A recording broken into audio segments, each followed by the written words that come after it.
Hey guys, it's your boy Luis Torres, and today I'm going to go over what you need to do to create your own YouTube channel.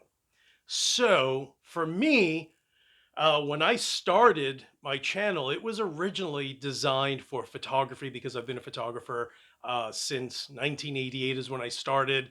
By 91, middle of 91, that's kind of when I considered myself a professional photographer.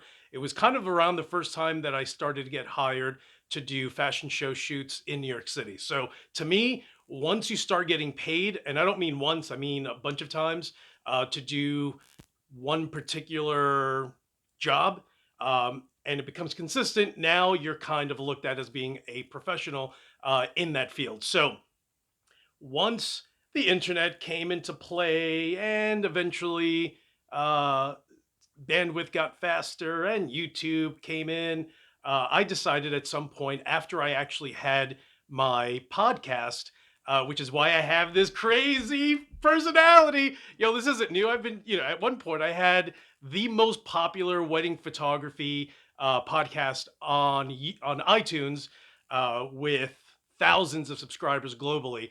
And that's kind of, if you want to catch how I really started, go to forweddingphotographers.com and scroll all the way down to the very first episode back in 2007, and you will hear how I first started.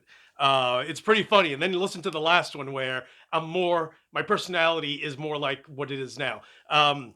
So, if there's one thing that I want you guys to understand is you have to focus on your personality. Um, it's funny. I get some guys and they're just like, dude, did you do a few lines of coke? Why are you so kind of antsy and crazy? This is like my wedding photography persona, right? So when I'm at a wedding, I'm just like, all right, guys, let's go. We're gonna do this and do that. Like, who wants a wedding photographer that's humdrum? Come on, people, this is what we're gonna do. You get over here. Like, who wants to have someone bark orders at them? But if I can make you laugh, you're going to be like, he's funny. All right, let's get over here and let the photographer take photos. So, all of that is just, you know, it's kind of how, um, it's kind of the reason that I find more often than not that people actually listened to my old podcast along with new subscribers. They're just like, dude, you're kind of a little different than what's already there. And that's what podcasts kind of were at one point pre YouTube. Um, you had photographers that were kind of their persona was like the the person that never became a radio show host, and now they're like, hello, good evening. And then I'm just like, dude, are you guys kidding me right now? Like, this is absolutely ridiculous. Um, so that's why a lot of photographers tuned into my podcast, was because it was different. So understand that it is okay to be different than everyone else. You guys have no idea the the hate messages I used to get from musicians when I started this channel. And people were just like, bro, no, and I was just like, my dude, yes. Um, and not to say or to take anything away from the musicians that have been around literally for years. They have their thing, their spiel. Ola has his, Fluff has his, um, Gary has his. There's so many people that are just, their subscriber base are people that genuinely like what they put out, their personality, and just don't be shy. If you're not like them, it is okay to not be like them. It is 1000% okay to be quiet. If you're quiet, the people that are going to watch you have that same personality. They're just going to click. And I learned that when I was a stockbroker years ago, and one of my bosses was just like, yo, don't kill yourself. Don't go, over the top crazy, because you may have a client that is a multi-millionaire, and then you have a guy who only has like $50,000 and he hates you because he hates your personality, and you're just like, hey, why doesn't this guy like me? And yet the guy that owns, who's the CEO of an oceanic ship lining business company in Ireland, who has 15 of them being built right now at 250 million a pop, loves you. And that it's, you just don't know who's going to like you. Um, you're going to get people that don't like you that are going to comment and be like, no, you know, it is what it is. Not everyone liked the show Friends. And you know what? That's okay. It was still a hit show. And for those people that loved it, they always always tuned into the show. So just make sure that it is okay. And yes, you're going to get butt hurt from time to time, especially when people are kind of negative and are like, man, I get that every once in a while. Sometimes I'll leave them up there. The other day I had some guy, with my salsa bass video, and I had this one dude just not once, not twice, but three times kind of went ahead and left comments that I thought were a little disrespectful, and I don't need that. I don't get paid to do this. To me, it's just like, I do it for fun, but don't kill my head. And if you are going to kill my head or you think you can, you're not. I'm just going to block you. And that's what I did. I don't need that. I don't, it's just me. That's how I handle my episodes. That's how I handle my channel. So you create your own guidelines and rules, if you will, on what you want to do. No one can give a thumbs up or a thumbs down. And I do that because I want it to be neutral. Like, I want you as the viewer or new viewer to just go in and be like, all right, well, this guy has 1,800 subscribers. Let me just check it out. But if you start seeing a bunch of ding dongs, leaving thumbs down, you sit back, you're like, no one likes this guy. Meanwhile, most probably do. You just happen to catch one video where people hated the fact that I played bass on a Spanish song, but that's, those are my roots. I grew up watching my dad playing Spanish guitar, and that's why I'm a guitarist today, was because of him and the music that I listened to growing up. So I have my little notes. You never see notes. I never write them. They're always right off the cuff. So decide on the content that you want to have for your YouTube channel. Again, it started out where I had a few episodes that were based on photography back, I'm going back to like 2007, 2009. And then there was a long period where I didn't have anything. I didn't have any content, didn't care for it, never really thought about it. Then I started getting back into playing guitar in 2016 and found myself just buying, and really what I was doing was I was chasing my sound, right? So at first I bought a few guitars and I'm like, okay, but now I need an amp. And I ended up getting the PV6505 112 combo, and then read, hey, you definitely are going to dislike the speaker. So I had that, I liked the tone, didn't really like it. So I started buying pedals. Then I started realizing, like, what, I need to buy more guitars. Maybe it's the guitar.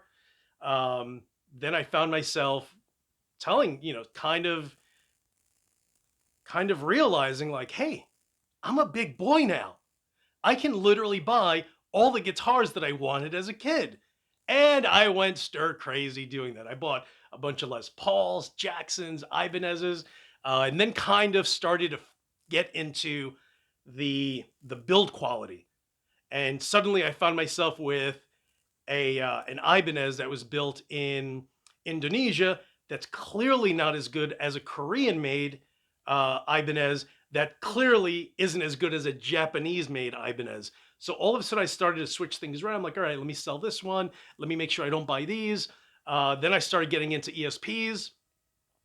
And then that kind of filtered over to buying ESPs, initially bolt-on necks. And then I found an M2 custom that was neck through body. And I'm like, this is it.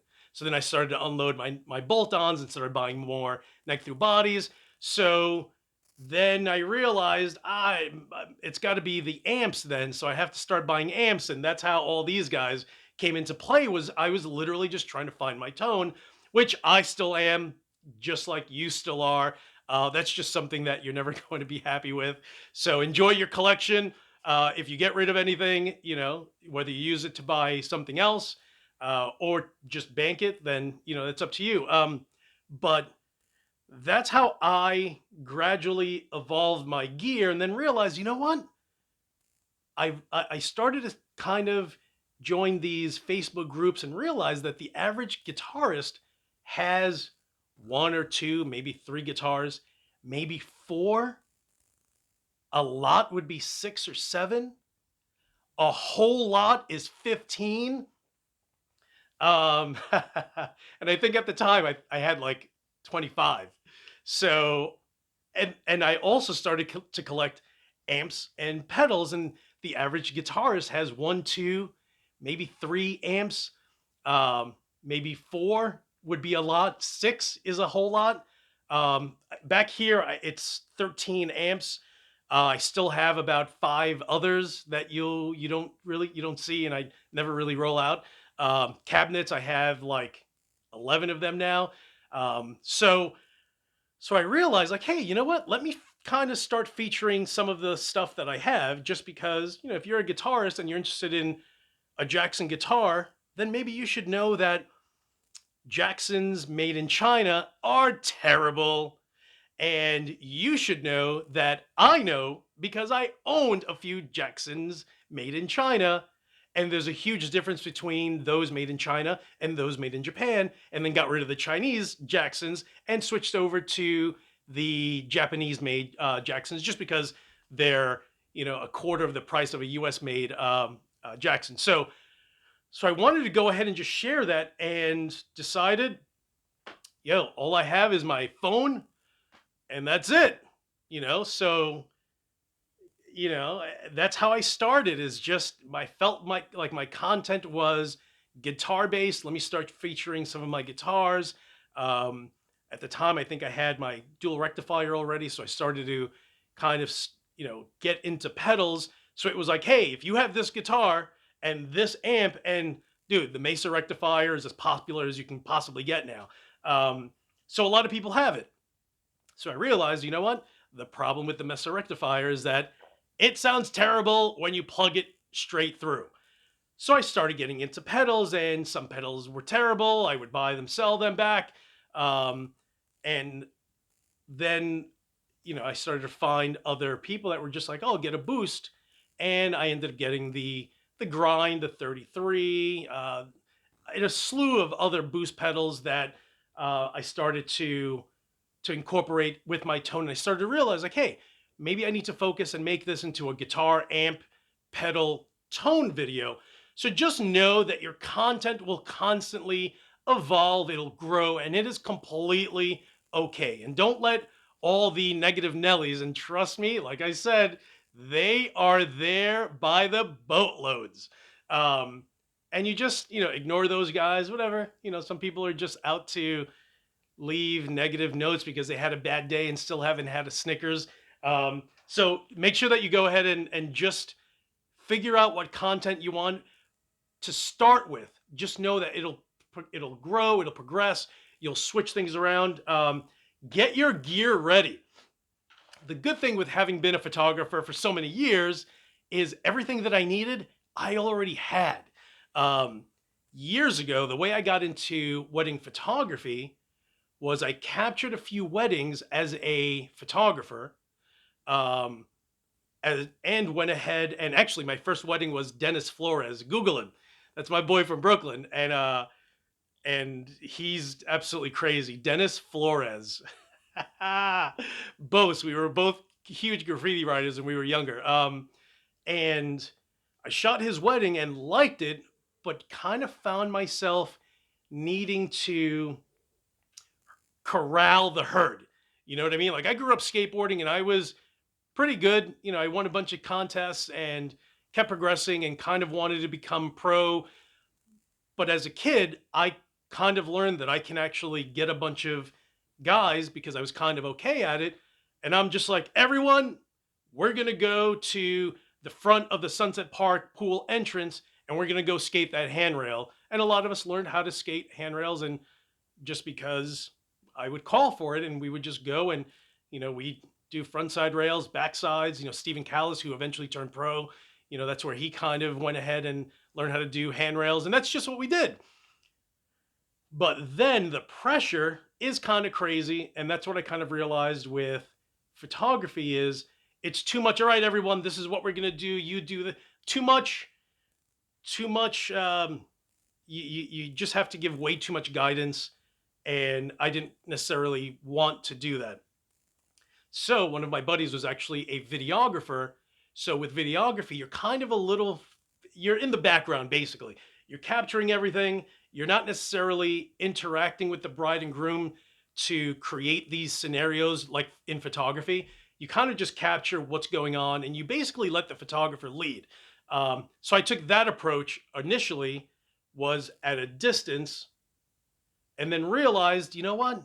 I kind of want things to go a certain way and flow a certain way. And photographers who run the show kind of would be apprehensive when I would suggest something. And I just kind of picked up on that tension. Um, so I ended up switching from wedding videography to wedding photography after capturing about 100 weddings as a videographer. The good thing is that things like wireless lavaliers, I already had, external mic, I literally had everything that I needed already to create my YouTube channel. So gear is really important. Even now, listen, every single video that I've ever captured has been done with my cell phone. Right now, this is with my cell phone. What I've done is I've realized, like, hey, I need to incorporate all of my old videography gear um, into my YouTube. So I had a bunch of guys and they were just like, bro, what is going on with your camera?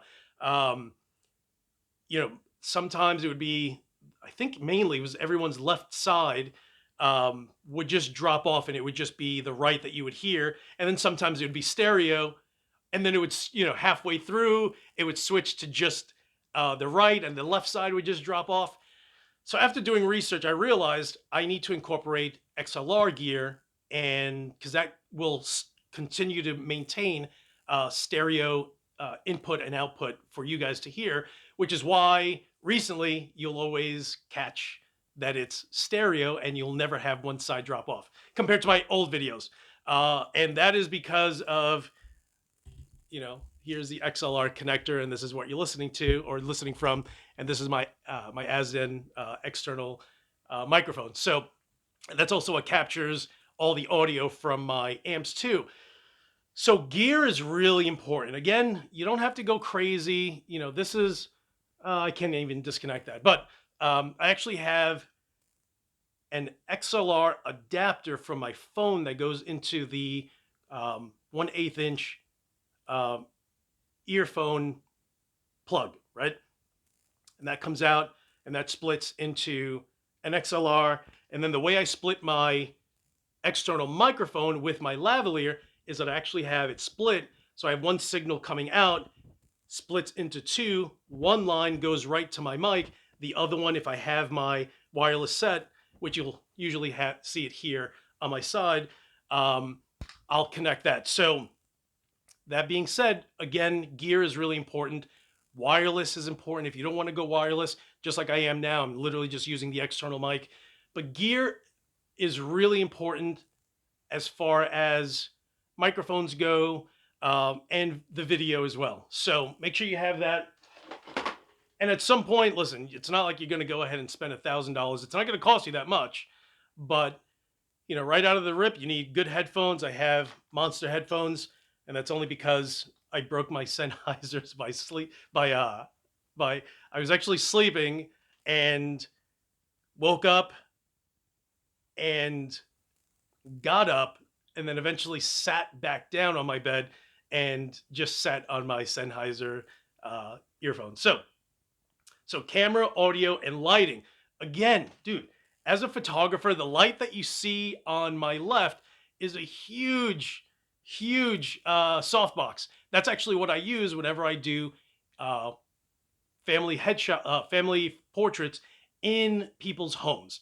So I get new couples whose weddings I've captured, and they have a newborn baby, and they're like, "Hey, come and take photos of my baby."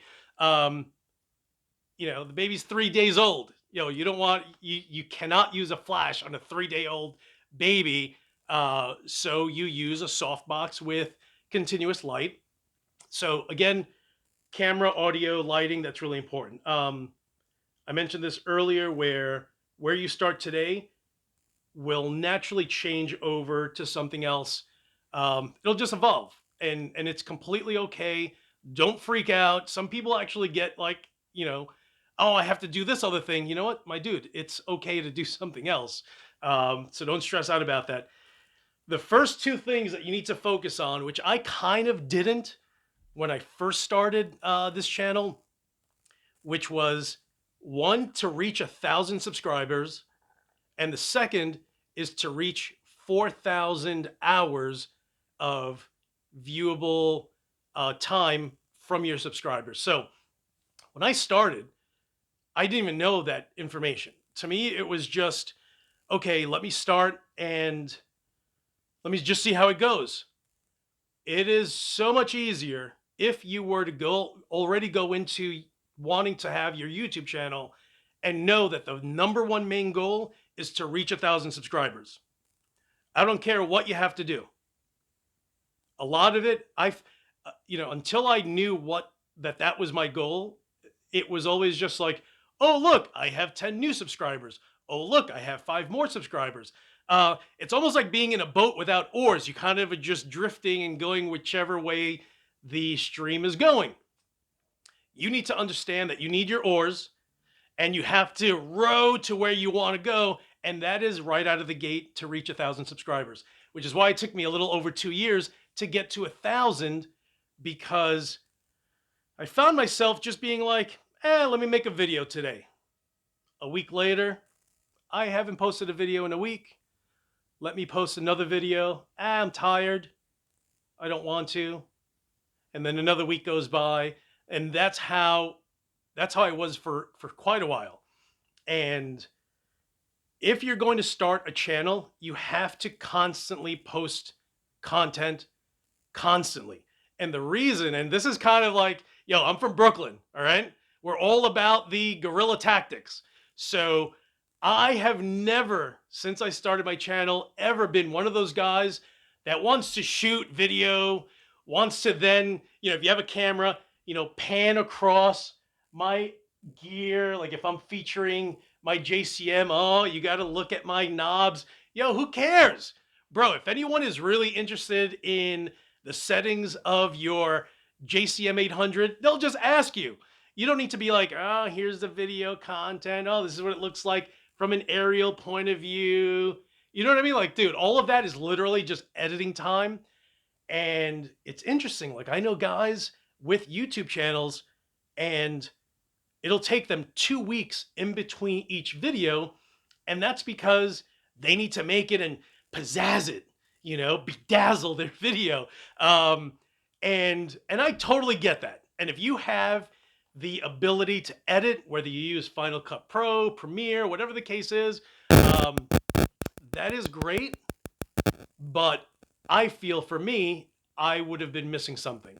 And that something would have been just my content. Like I want to have an idea and be like, all right, let me set things up and let me just run with it right now. The fact that I'm making this episode, literally, I thought of it 15 minutes before I was like, all right, let me actually just do it right now and set everything up and my lights and everything. And now I can just spit it out. And literally once I'm done, stop, upload. That's it. No editing. You never really see me edit anything. I literally, if I'm going to go from one thing to another, I hit the pause button. And that's because you have to go ahead and understand that whatever feedback you get, you need to take that into account with regard to your future videos. So I actually have videos where I'm just like, all right, let me go ahead and switch pedals. Hold on. And I would turn around, stand by, unplug, get the new pedal, plug it in, dial it in, put the guitar back on. And like literally a minute later, and people are just like, bro, why did you just burn a minute of my life that I will never get back just because I had to watch you switch from one pedal to another? So that quickly became, okay, this dude needs to pause. Boop, pause. Let me go do everything. Hey, what's up, guys? I'm back. So you'll notice that progression between one and the other. Um, so so all of those little things will help you get your 1,000 subscribers, is being able to quickly film something and upload it. I mean, last night I uploaded 2 videos. I'll upload this video in a little bit. Um, but just know that it is super important to make sure that you get at least 1 video a week. 1 video a week to me is just crazy. Um, considering the fact that there have been days where I've uploaded 5 videos in a day, two the next day, skipped 2 days, and then posted 3 more. Um, and I think I'm at 255 videos now, which is crazy considering the fact that I think it was last year alone. I have to look at my numbers, but I think last year I uploaded like 120 videos. Um, this year I'm going to double that. What, son? 2020, we got to get the twos this year. Um, so so understand that if you're going to do it, you have to constantly post content. And yes, it is difficult to constantly try to figure out what to do, which is why, I started with guitars and then I went to amps and then I went to pedals. And if you guys have been watching lately, it's been all about the pickups. And that's me just, and at some point I'll switch over to picks. Um, and then you go ahead and at some point you kind of switch things around. Like, hey, I made a video with my Mesa rectifier with my VFE standout, but I never made one with my EVH 5153 or my MT15. So I'll go ahead and do that. I haven't used my R&R SLLD in a while. So in the next week or so, I'll go ahead and turn that up and just create a few videos with that, running different pedals. So again, the goal is to try to get the 1,000 subscribers, and content is everything, along with making sure that you're constantly posting. Also, that's super important.